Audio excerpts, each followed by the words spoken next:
This week's group activity is about ethics, and it gives you guys the opportunity to be an institutional review board and review a few sociology, sort of social psychology studies for ethical issues. So I just want to take some time to explain a little more first what an institutional review board is, and then why ethics is so important for sociology. So first up, these are not fake studies that you'll be studying, and they actually did have serious consequences. The Milgram study there on your left, the one that talks about shocking people, several of the participants interviewed 40 years later still feel some psychological trauma for it, that they're hurt that they weren't told it was fake. And of course, they suffered psychological trauma at the time.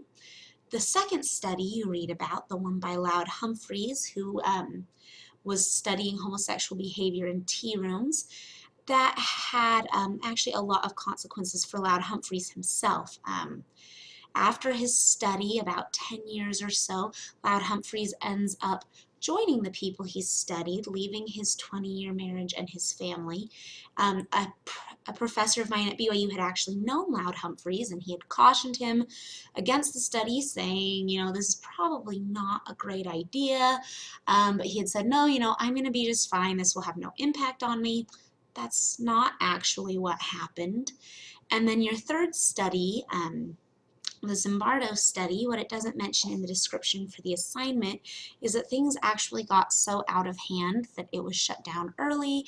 It was supposed to go 2 weeks and didn't go that long, partly because Zimbardo's girlfriend was severely upset by it. She was also one of the researchers on the study, and she insisted that he shut it down. So when you're working with people, as sociologists do, what we now have are something called an institutional review board.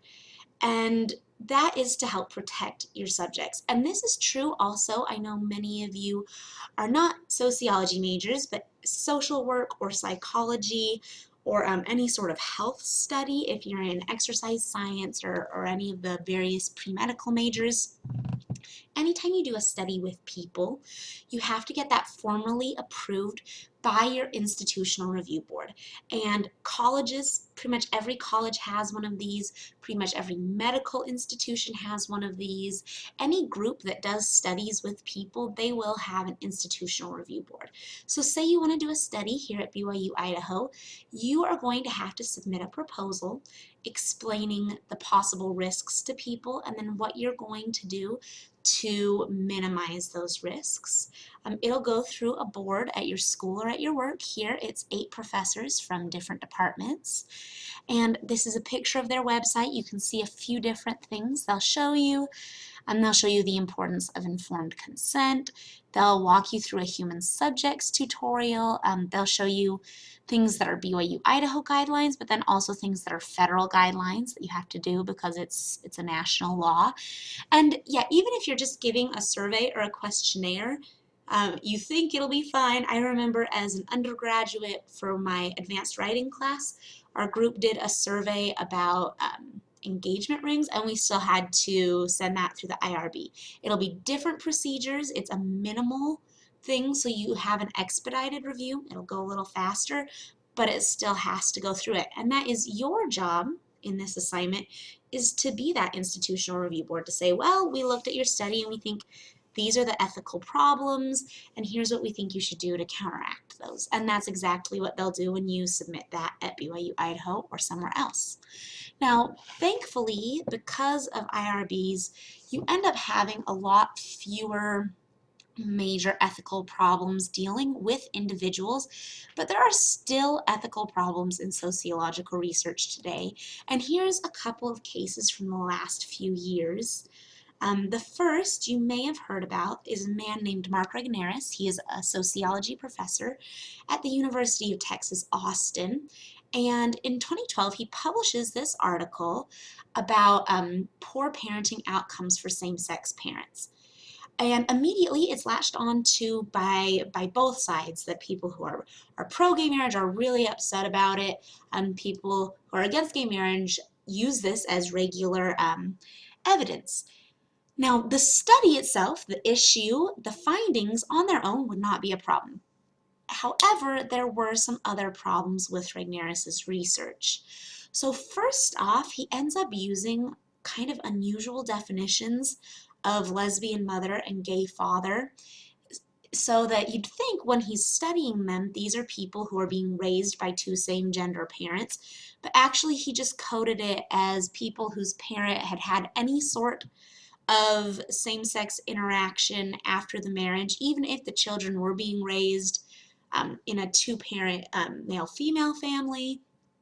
And so you're dealing with people who might be in unstable relationships, which would be a confounding factor. He uses some pretty poor quality market research data, so it's a convenient sample. It's not as rigorous as they'd usually use. And then after you submit a sociology article, it's supposed to go out for review to lots of different people that are going to catch whatever they think might be a trouble with your research. And the journal, because it thought it would get a lot of buzz for having this article, sent it out to a lot of people that had previous ties with Regnerus, and therefore were a little more likely to send it through without a super careful look. So ethical problems here would be, when you're doing a controversial subject, you have a lot of responsibility to make sure that you are treating your data as fairly as possible. Don't change your definitions so that it has the outcome you want it to have. That is not considered ethical behavior. And then even worse would be this guy. His name's Diederik Stapel, and he's a really prominent Dutch social psychologist. You've maybe heard some of the buzzwords like, oh, well, eating meat makes people act more selfishly, or people are more racist if they meet minorities in a messier environment.